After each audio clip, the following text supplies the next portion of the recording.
Hi, my name is Courtney Glaude, writer, director, producer of The Reading, and you are watching Star Studio with Rolling Out.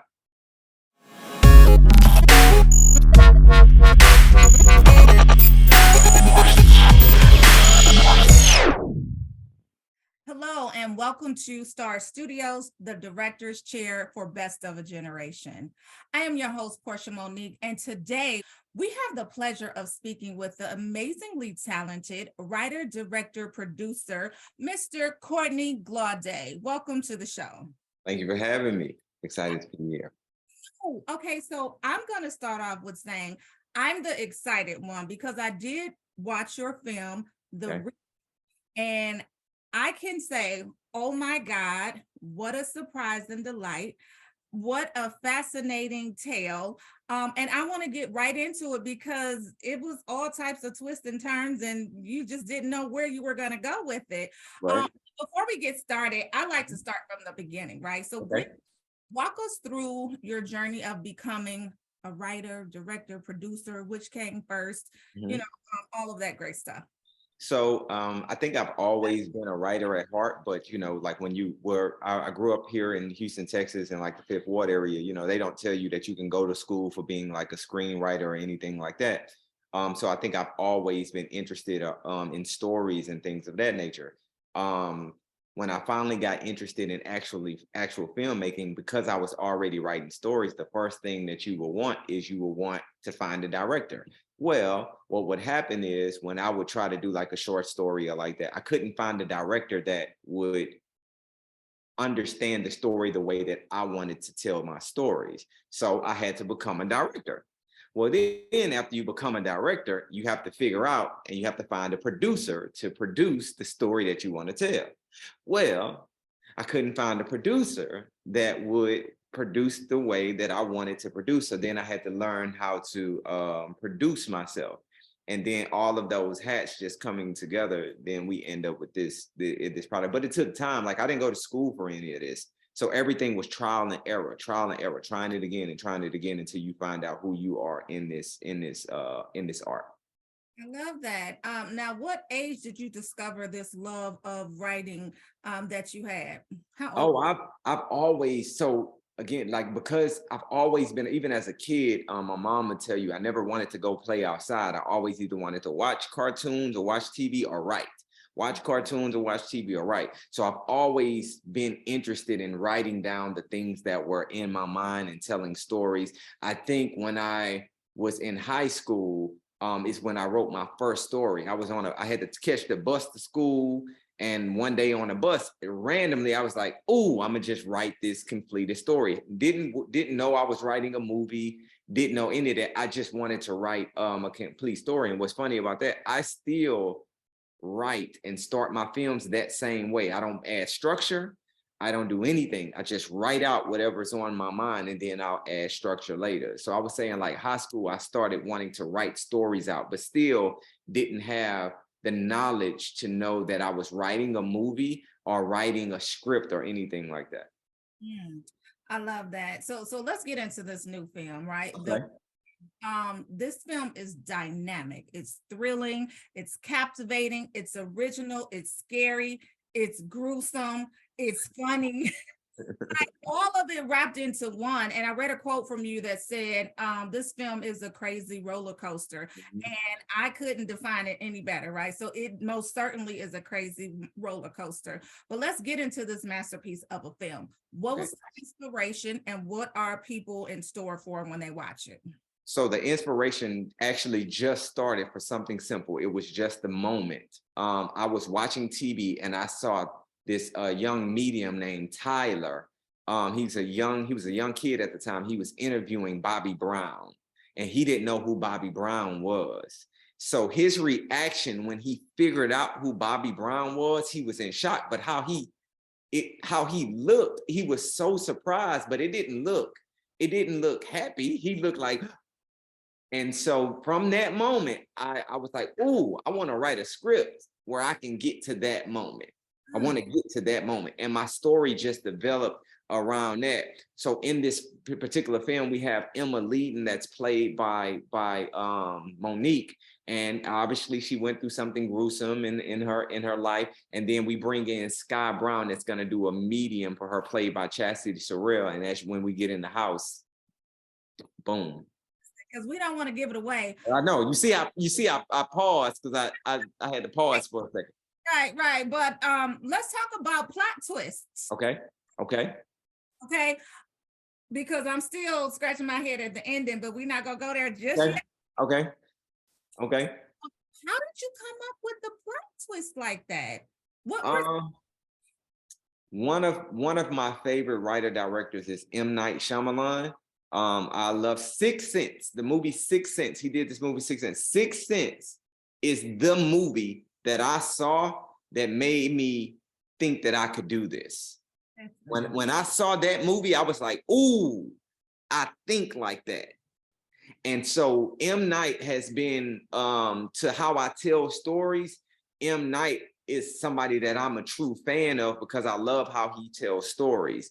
Lee Daniels is, I love Lee Daniels as a director because Lee Daniels shows you that you don't have to turn the camera away from horrible things. So with the mixture of those two and other people that I love, you get the reading. Okay. Yes. Sixth Sense was one of my favorite films because it did make you say, like, wait a minute.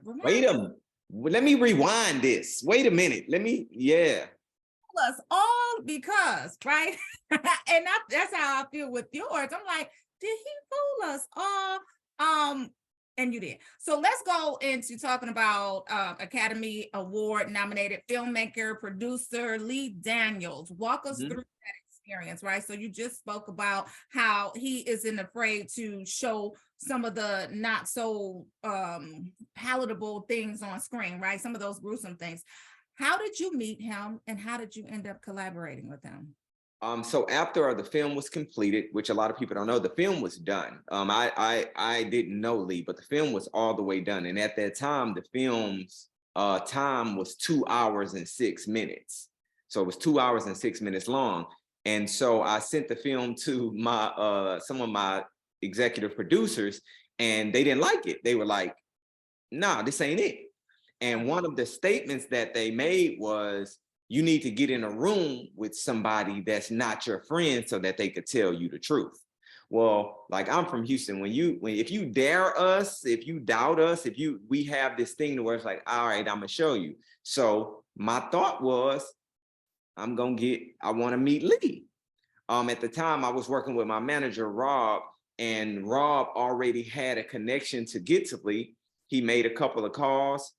We sent the movie out to Lee. Lee got the opportunity to watch the movie before I came sat with him. And it was interesting, when he came, he kept asking me, like, did you write this? And I'm like, yeah. He was like, did you write the whole thing? I'm like, yeah. And he was like, nah, it's dope.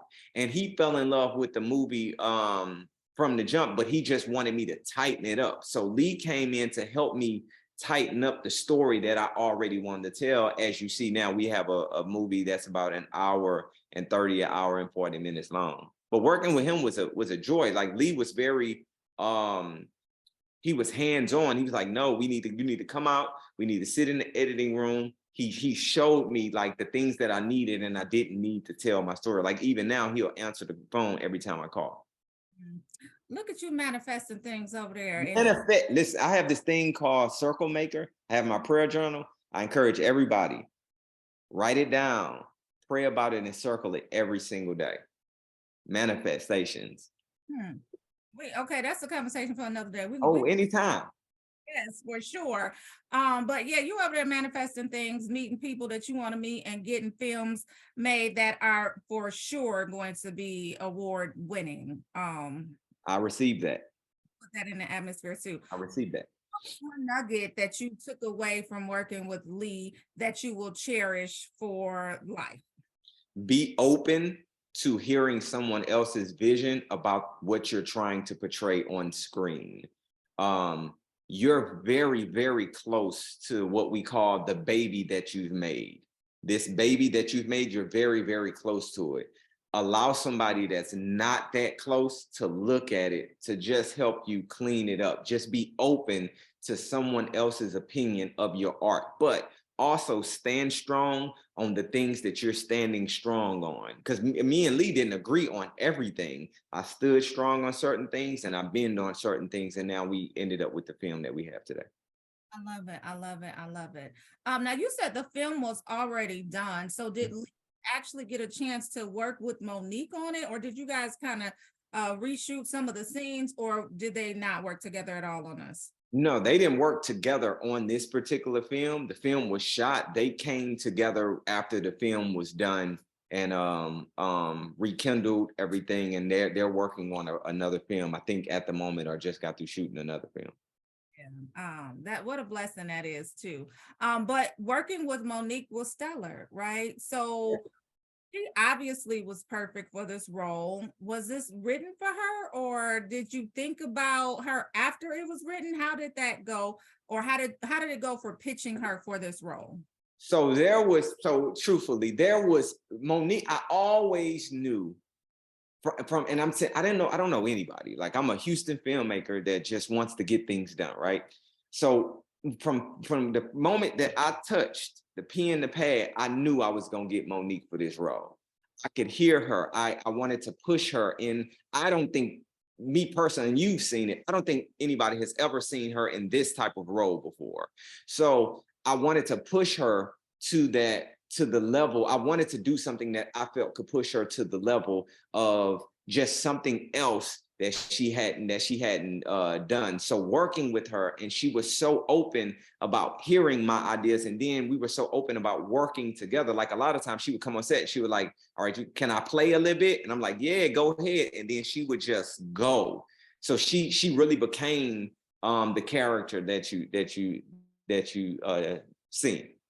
Yeah, that's what I was gonna ask, if she was able to ad lib a bit, and how was it? Oh, it's Monique. Yeah, absolutely. Yeah, like I can't wait till y'all see like the stuff we didn't keep. Like, it's like she made it definitely difficult to edit, and not because we had so much to choose from. Which way do we want to portray this scene? Because in every way she portrayed it, it was dope. Some of the scenes were gut busting funny, but she delivered those lines. She didn't necessarily need direction. You could just tell that it was authentically genuine. And those solo scenes, I'm gonna leave that alone, but some of them solo scenes, I was hollering out. Good, good. I wish I was there when you was watching it. I wish I was there when you. Well, I can tell. I ain't gonna tell you, but I know what scenes you was laughing on. But she, listen, I'm not gonna put it out there, but she came with it. I'm just say that. So definitely worthy again, in my opinion, Speak that. Go ahead. You can say that. all of them. Say that. Yes, yes, yes. Now, let's quickly get into you as a writer, producer, director. How do you create? Everything is it's basically like an art. I have like the next 20 years of what I would like to work on script wise. I'm never in lack of ideas or stories that I want to tell, but it's just about what's good for the moment. The Reading was the perfect movie for this moment. I was the most excited about it. I try my best not to force myself to do anything. I think that's when your art and your purpose becomes and feels like work. So I focus on what's exciting to me and what's exciting to my team. And then it's just a free flowing situation after that. Cause like I have scripts that are done already, that were done before the Reading, that they're not for this moment though. You have to kind of place that, and it's sad, not sad to say, but one of the things about this industry is you got to know how to separate creativity from business. And because both of these things really, really matter, you got to kind of know how to play both of those fields. So it fell into the right category of what I feel like the art world needed at this moment, at this time. And it just happens, like when I first started writing this movie, as I'm writing it at Starbucks, I have a video of me saying, this was like 4 years ago. I have a video of me saying, wouldn't it be cool if this came out in like February, guys? So then when BET came to me and presented the February, I was like, here go this manifestation again. It just continue to just flow like that. I love that. How important is dreaming as a creative? You mean dreaming as when you're woke? Dreaming when you're Yeah. It's life. If you don't have room to think about, if you don't have room to just, I call it floating. If you don't have room to just mentally float, I feel like that's a prison, because all you can do is deal with the things that are in front of you. And if we're watching the news, or you're just looking at the environment, or the hostile environment that it is, you get stuck, and you can't, there is no there's no freedom in that. Being able to dream, I want people to understand that dreaming isn't just dreaming. Dreaming is like God giving you a blueprint of what you're capable of doing. That's what dreaming is. He's just giving you the blueprint. That's why everybody can't see your dreams, and they're in your mind. Have you ever told somebody something and it blew their mind and they didn't know how you could process it? Well, it wasn't for their mind. God gave that to you, and he's giving you the blueprint on how to manifest that and put that together. That's how I see, like, your mind and your imagination and your gene in your dream, when you're imagining things. You mentioned floating, and I Yeah. will be if I didn't dig a little deeper into that and ask you, how do you float?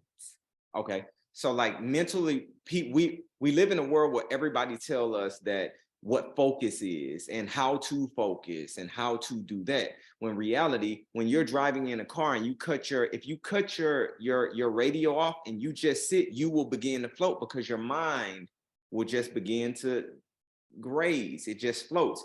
A lot of times we don't give ourselves the opportunity to just float. We're trying to think about where we're going. We're trying to think about tomorrow. The bill is due. We're thinking about the decision that we had yesterday. We try to think about all of these things and just float within ourselves. That's what realistically, like, meditating is, not focusing on the things that we can't control. Take a moment to mentally let control go and just see where your mind takes you. And you'll be amazed at what your creative mind will allow you to see. Again, in your mind, I believe that's where God gives you the blueprint for all of these things. Just float and be in that.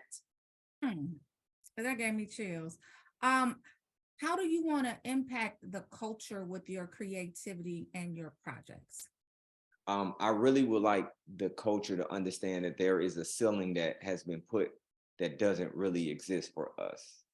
When you are a creative, you create. It's not about shooting for the moon and landing on the stars. You're creating your entire solar system. One of the things that I love that Tyler Perry said was, "Don't try to go and eat at somebody else's table. Create your own table." And I'm like, forget the table. Create your own world. There is no ceiling for us. Create your own world, create your own rules. I want people to know that, like, we didn't have millions of dollars to create this film, but you wouldn't be able to tell. And anything that you think you can do, that's the one thing that has been ripped from us: possibility. Anything that the anything that you can think of and anything that you can process, you can do. Write it down, make it plain, make a plan out of it, and just take it step by step by step. That's all the reading is. Young kid, Fifth Ward, yeah, didn't go to no college, didn't study none of this, that just wanted to do something, and he got out there and he learned how he was supposed to get it done and just got it done. That's what we can do. And that's with anything. This doesn't have to be about movies. It could be about a TV show. It could be about a construction company. It could be a whatever, your own garbage company. It could be a whatever. No job is bigger than the other one if that's what you dream about doing. Hmm. I got so many questions for you, and I could sit and talk to you all day. Just a couple more, just a couple more. Okay. What recommendations and tips do you have for others coming behind you, on how to follow their dreams and level up to that next level? Stop putting so much thought into it. Do the first thing, and then do the second thing, and then do the third thing. The art of completion is where we fall off. The art of completion, and you can add that to anything. We never complete those diets.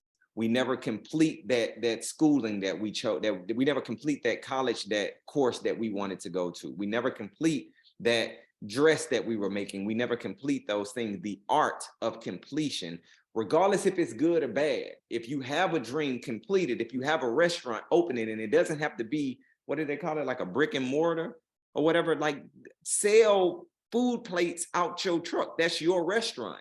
It's the art of completing that thought. We have lost the art of completion. So now we're everywhere. So you gave 5% into this and 5% into that and 5% into that. And it's not moving because you're not giving it enough. Focus and finish. Stay focused on the art of completion.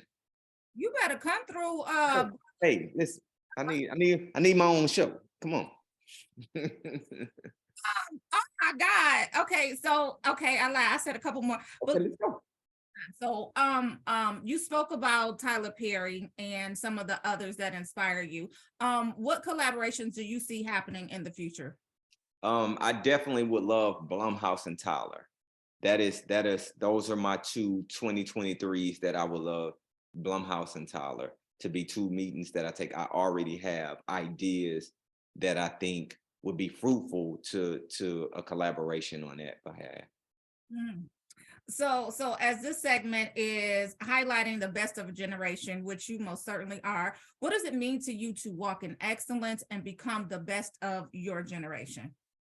What it means is not putting so much light on that. Like walking in excellence is just us waking up in the morning. What happens is we tend to try to turn it off and we turn into something else that we're not. Walking in excellence is just you waking up in the morning and choosing to be great. And what great is anything that you choose to focus on and do in that day. You yourself, excellence. You getting up, excellence. You provide everything that you do. Just you being you is providing something to the world that there will never be another you. You're providing something to the world that has never been out there before because it wasn't born when you were born. It doesn't think like you think. It wasn't raised. And it might be something familiar or something similar to it, but it's not you. Being excellent is just being you. Okay, what's next for you? What projects are you working on, and where can we follow you? You can follow me anywhere, everywhere. Just Courtney Glaude. My actual name is on all of the platforms. This year, I really plan on trying to do two more features this year that I already have in the works. And I want to complete those for the remainder of this year. Like I'm at the growing stage. I want to take one step and not a huge leap. So I'm worried about the next step. I think that the reading is going to be amazing, but the best moment that I have, or the most important moment that's coming, is the next moment. So my next film, I'm really zeroing in so that everybody know this wasn't a fluke. This was me for real. There you have it, ladies and gentlemen. Mr. Courtney Glaude. His film, The Reading, is coming out. I believe it's February 2nd. Yes, February 2nd. This Thursday. Watch it on your BET Plus. Don't borrow your sister and don't have no day parties. Y'all watch it on y'all individual app so we can get those numbers in now. Don't do me like that. Don't watch it on the what we watch. Don't unlock it on the thing where you can select 180 and 720. Watch it on your app now. Yeah, watch it on the app. It's coming out February 2nd. Make sure you guys are in for a surprise and a delight. It's not your average. It's not your average nothing. So thank you again for stopping by Star Studio, Best of Generations, the director's chair. I appreciate you so much. Take care, and we'll definitely be following you on all platforms. Thank you for having me. Can't wait to see what's next for you. I'll see you soon.